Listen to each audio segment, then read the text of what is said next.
Hey everybody, with me now is Alex Peterson, co-founder and COO of Polco, one of my first friends in the GovTech industry. So we appreciate all the help and thought partnership that you and your team at Polco have provided, Alex. Thanks for joining us today. Yeah, thanks, Mike. Happy to be here. So before, I guess to get us started, why don't you share for the audience, what is Polco's mission? How'd you get started and where are you headed as a company? Yeah, good question. So our mission is twofold. The first is to bring communities together on their most important issues. And the second is to use the data that comes from that communication to help drive better outcomes at local and state government levels. So we got started almost 8 years ago now, and we started pretty narrowly providing a community engagement platform to local governments. And since then, that's expanded. The engagement side itself has grown quite a bit to include statistically sampled engagement, but also a whole bunch of other data. So really what Polko's emerged as, hopefully, is kind of a data partner in governance. And so we've grown from just local governments to include county, state agencies, school districts. We're really thinking about government, GovTech, and the public sector kind of as broad as we can. Love that. And giving, the power back to the people, so to speak, so that they can help shape and Right. prioritize issues. Maybe could you give us like an example or two of a particular client engagement that you think is representative and tells a good story about the possibilities that Polco can deliver? Yeah, it's a great question. And people ask us this a lot. We see a lot of diverse uses. There's certainly some that show up more frequently than others, but it really covers everything. It could be as small as designing the new logo for a water tower, to as large as crafting a strategic plan. Pinellas County, where Tampa is located, just use Polco to basically build an entire data-driven organization out of the county. So they're informing everything from county staff programs to the long-run strategic plan for the county, and then everything in between. Right, we see Yeah, downtown revitalization efforts, tax questions, bike path design, got it. anything that would benefit from people or data. Someone's found out a way to use Pogo for it, so it's I pretty cool. love that. So it's both figuring out what initiatives matter and what initiatives people want their governments to focus on, and then on a specific issue, which could be a bike path or anything, it could be just, trying to make sure they understand what their citizens want. Um, Yeah, we try to think of it as all of these decisions exist kind of in this decision life cycle or a policy life cycle. And so it starts yeah, with understanding where the areas to improve are and how you're doing on those, all the way through, ideating on what could be improved and how you could do it, and then into yeah. the brass tacks of what does this bike path look like, right? If the issue is mobility or something like that. Cool. Love that. That's cool because you can work with a lot of different departments within a given government. That's right. So I think you've been in working in GovTech now for 8 years or so. I'd love to hear your take. What's stayed the same and what's changed? Yeah, good question. A lot has stayed the same. I think that there are, at any given time, kind of a finite number of issues and things that local and state governments are dealing with. Those have increased, I think, over the last few years, especially with COVID and some of the public health and economic Right. development issues that came with that. But broadly speaking, there's at any given time maybe a dozen, 2 dozen issues that every government is either dealing with now or is likely to deal with in the next couple of years. That's remained pretty constant. I Yep. think one thing that we've noticed is the willingness to just work with younger and smaller companies is changing pretty considerably.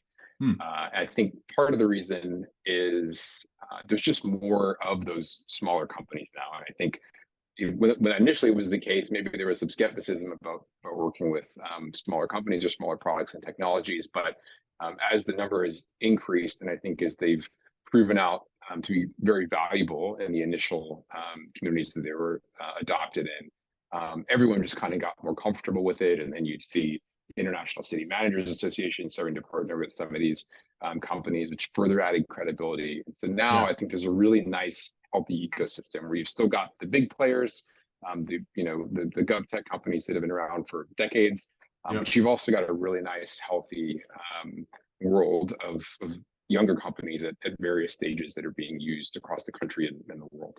Yeah. Do you think, just to follow up on that, do you think that that has to do with there's more SaaS companies now than before? Like, I guess when on-prem was more of a thing, probably was a constraint, right? Because there's more support and maintenance and stuff you got to do. But with a SaaS company, do you think that was part of this willingness to have more younger tech partners, or was it something different from that?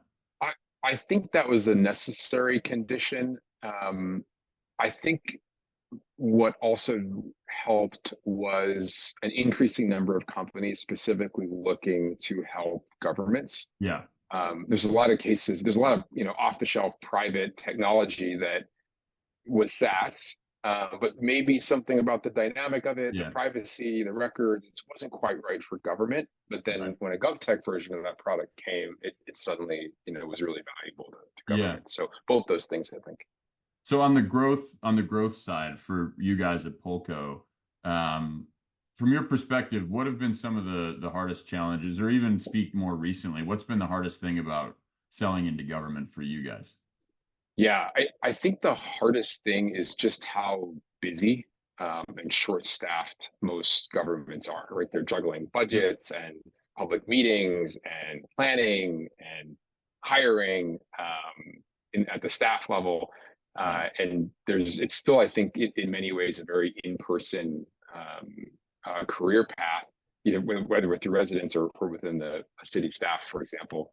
And that makes it tricky, right? I mean, we're all busy, but I think local government staff and elected leaders are particularly busy. And so that means that in order to find time with someone, not just within a day, but Yeah. the right time for them in whatever cycle they're in, if they're at the right part of their budget or the right part of their strategic planning, having all of those stars kind of line up is really tricky. And I think you see the reverse of that at conferences, right? Where they're always amazing to actually sit down and understand what someone needs, and I think you can Yeah. make a lot of progress in finding opportunities to deliver value in those really dedicated environments where all of the day-to-day stuff is at least temporarily removed.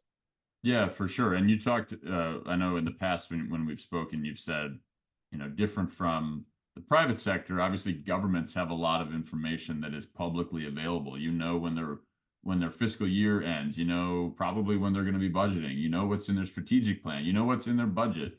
Um, I'd love to hear your perspective. If given that all that data exists and that people are busy, that means you have to be targeted in who you're talking to. And I know you can't go super deep into it, but like if you could share a little bit of the machinery that you guys have built on the sales and marketing side to make sure that you're Yeah. talking to the right person at the right time. How do you think about that?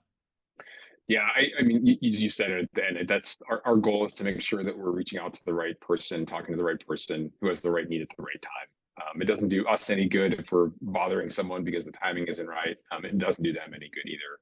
And so Yeah. I think the real objective should be how do we use all this information that's available to make sure that we're doing that. Yeah. The challenge is that as much information that is publicly available, there's also a lot that's really siloed. Either it exists in a region or by state, or maybe not even that. Maybe it's only at the local level. And so while you could go find this out, to do it across the whole market would be really challenging. Yeah. But it's still a worthwhile effort to do because it's so unique, I think, to be in the public sector where the universe is very well known. Yeah. And you just don't have that in the private sector. So it brings a really interesting dynamic, I think, to the go-to-market process. Yeah, and in terms of some of your tech stack that you guys have built out, um, talk to me a little bit about that. I know you guys have Yeah, you've had a lot of different things that you've done there. What are some that stand yeah. out to you? So what we've tried to do is we really recognize the value of the network that exists, especially at the local level.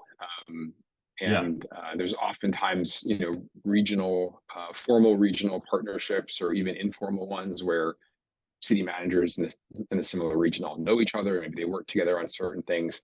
right, And from our experience, oftentimes they're facing similar issues around the same time. And so right. if we are successful, we have a great case study in one area, it's helpful for us then to kind of look immediately around that area first. Yep. Not to the exclusion of everything else, but kind of thinking about things Right. geographically is really helpful. And so the systems that we've built internally are letting us kind of do that at scale, right? And making it really easy to say, hey, there was an incredible parks and recreation use case in this particular area. We know that there's a larger regional effort to improve parks. How can we find out exactly who needs more data and better resident engagement on parks in the Yeah. 20 or 30 jurisdictions that surround this area? So making that kind of fast and easy for our team has been the focus. Definitely. And trying to, and don't let me put words in your mouth, but maybe centralize some of that stuff. So each individual sales rep that you have doesn't have to be doing a lot of that work over and over again. You can just kind of give it to them at scale. And maybe that's a good segue into what holes did Pursuit fill for you guys? What drew you to it? Yeah, I think the thing that was most attractive was the time saving from needing to go find ultimately who the right person is. Yeah. And it's often really complicated. For us, when we first started, we were most of our buyers were city managers, but that's increasingly become much more complex. We're working with finance directors and parks and rec, Right. economic development, local government, HR, human resources. And so now we're thinking about all these different types of people and all these different organizations, and to figure out who the right person Yeah. is a huge lift for the team, right? And so if we can take our geographic view of the world and very easily say, hey, we think that we can deliver the most value for this municipality, now we can very quickly figure out who is the right person to talk to and exploring a way to work together. And how do you think about level in the organization or in the government entity? Like, obviously, to your point about people being busy, like, I'm sure the folks at the top are very busy, right? So, like, trying to get a hold of a city manager, probably pretty hard. But as you go down the organization, you might have more time. They might have the ability to take meetings, but lacking the decision authority, maybe. How do you think about level of the organization when when you're trying to reach out to people? Yeah, it's a good question. I would say it varies. It varies probably by the size of the locality, or at least the size of the staff, for sure. Yeah. And it also, I think, is maybe culturally different, maybe legislatively different, depending on where it is. But sometimes it is a city manager. Sometimes those decisions are delegated down or across or Yeah. over. Honestly, I view our responsibility as a vendor to governments is to figure that out ahead of time so that we're not bothering the wrong person, right? We can go Right. straight to the person who has the need and the decision making power as Right. quickly as possible. Yeah. So if you think about like magic wand, I'll give you a free magic wand. Any wish can come true. If there was one Yeah. thing that would most help the Polco go to market effort, and and I don't know, it could be anywhere in that whole cycle of like finding the right target clients to knowing what's relevant to them at the time. What data would be most helpful to you? Yeah, I think it would be knowing what the pain point of today is for any given organization, because it could be any one of 20 or 30 different things. Yeah. And for us, at least, we can't be everything to everyone, but probably for two-thirds of those, there's a lot of value that we can deliver. Yeah. But it's really hard to know before the fact. It is Right. for this city, it is all about recycling. It's all Right. about taxes. It's about the budget process that's been contentious. It's about a Yep. saltwater treatment plant that's been in the works for 5 years. If we Totally. knew that, I think it would be much easier for us to be able to explain what we do in a way that could make someone understand how we. Yeah, be relevant and timely, right? Yeah. That's right. Well, more to come on that one. I think, we've spent Yeah, we've spent some time building out our contacts product. An area of focus for Pursuit in the next quarter or two will definitely be on the entity side, and we're already starting to do some stuff there, but that's really exciting and good to know that it's aligned. But anyways, I really appreciate you joining, Alex, and I look forward to a long partnership with you and with Polco, man. likewise. Yeah, thanks, man.